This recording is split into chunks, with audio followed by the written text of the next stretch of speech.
We're coming off of God of War 2018. How do you top that? How do you deliver something that players will love maybe just as much as God of War 2018? The pressure was tremendous.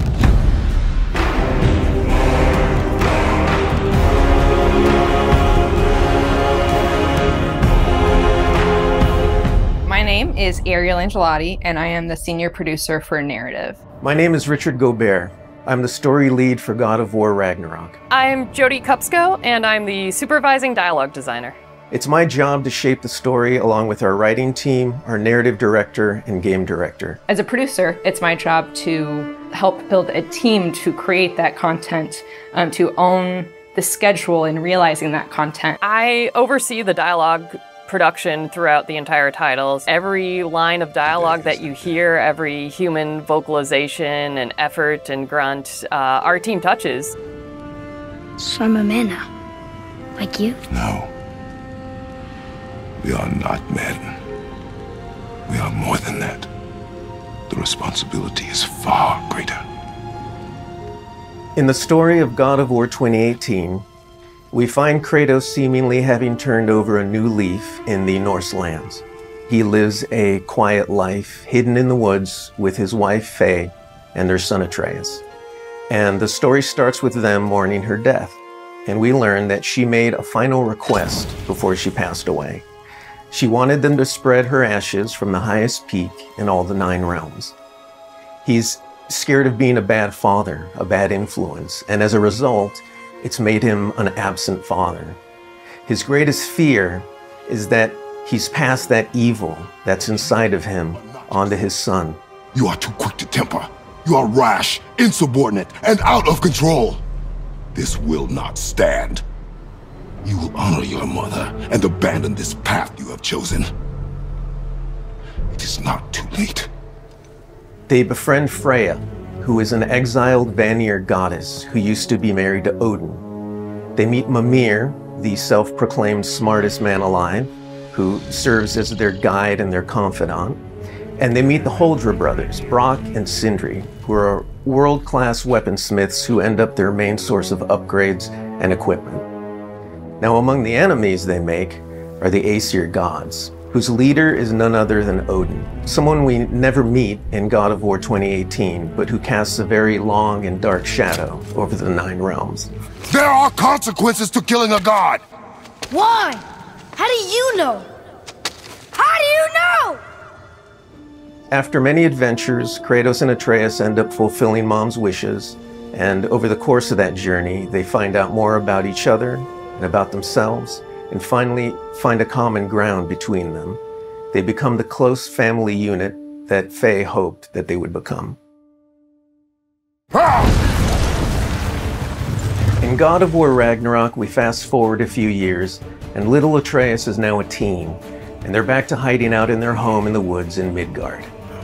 During the course of the previous game's events, they were forced to kill Odin's grandchildren, Magni and Modi, the sons of Thor. Thor does a lot of the lion's share of Odin's dirty work, and as a consequence, he's a very violent, unstable personality. At the end of the last game, they were also forced to kill Balder, the son of Odin and Freya, and that has its own set of consequences. He was a very powerful chess piece for Odin, one that Odin is incredibly bitter about losing. Freya has vowed vengeance against them for the killing of her son. Kratos and Atreus didn't want to kill him, they were friends with Freya, but Balder tried to kill her in front of them, and Kratos had no other option in the moment but to kill him to save Freya's life, even though it meant losing Freya's friendship. I will parade your cold body from every corner of every realm and feed your soul to the vilest filth in hell. That is my promise. He saved your life. He robbed me of everything.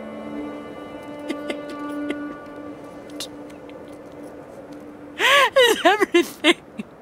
His death is also foretold to bring about Fimbulwinter, which is a brutal 3-year winter that is then followed by Ragnarok.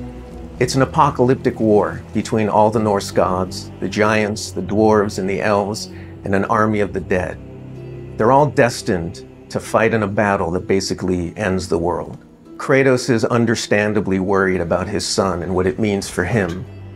You get to go on this journey with how Atreus grows into a young adult and how Kratos grows into his next era in his life, and really see kind of the parent that he's striving to be, but the person he's striving to be.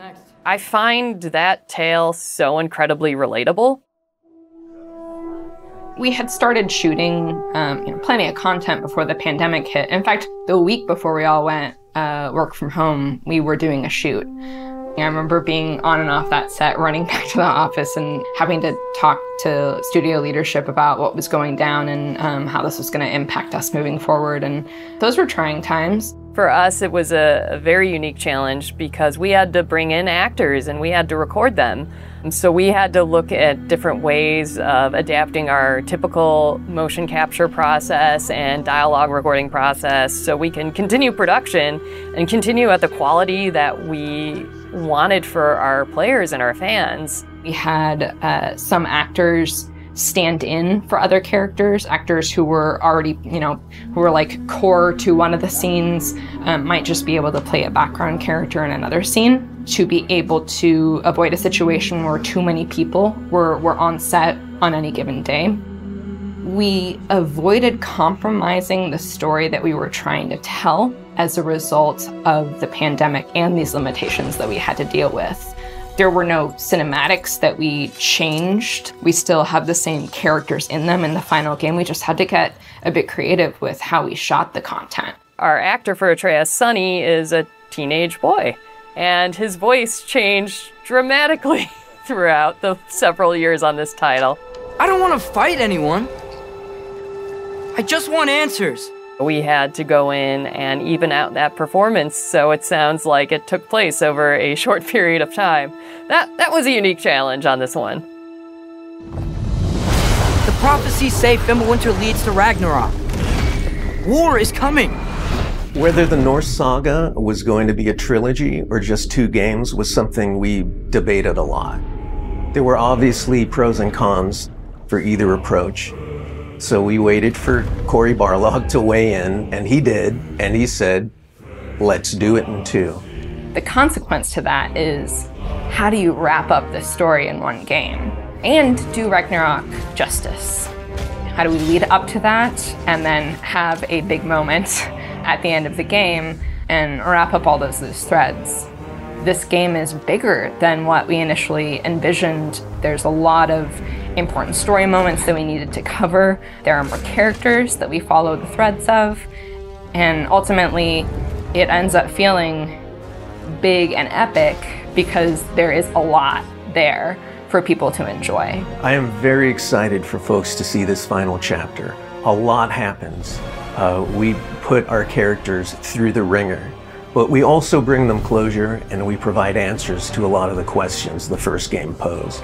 Just all of the new combat that we're doing and the new interactions. There's a lot of stuff that's happening in this title that I think people are going to have fun with. We all have our own personal Ragnaroks to deal with. And this story is about how you process that, how you own it, and how you make it a part of yourself and grow from it. I mean, we set some stuff up at the end of last game. There's going to be some consequences this game. We're going to see how things play out between Freya and Kratos. We're going to see how the evolution of the family relationship continues. You got Brock and Sindri, the dwarves, who are kind of part of your makeshift family now. And there's going to be some other characters that we introduce that maybe going to disrupt the balance a little bit. I can't wait until players get their hands on the game, are able to experience how the story unfolds for themselves. We have, I think, an incredibly well-rounded game. Very satisfying combat, beautiful and rich environments to explore, outstanding character art, a lush and moving soundtrack and soundscape. It's the work of hundreds of very dedicated artists, and they all have their own stories to tell.